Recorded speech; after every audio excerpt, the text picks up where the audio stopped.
এমন একটা হাঁস আছে যাকে কেউ চিনতে পারে না, জানতে পারে না।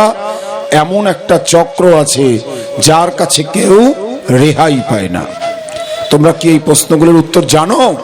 যে গৃহে সাপ্তাহিক ভাগবত যজ্ঞের আয়োজন হয় সেই গৃহের সমস্ত পাপ দূরীভূত হয়ে সেই গৃহ তীর্থের মতো পবিত্র হয়ে যায়।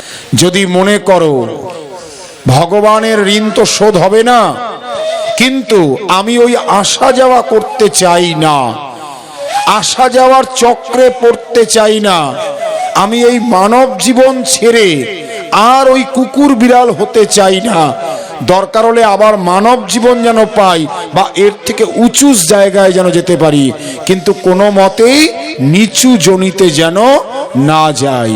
তাহলে তার জন্য কি করতে হবে?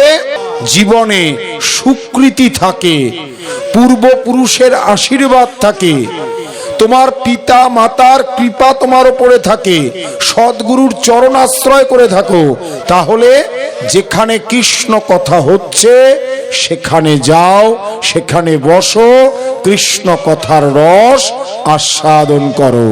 এই তিনটে জিনিস করলে কি হবে?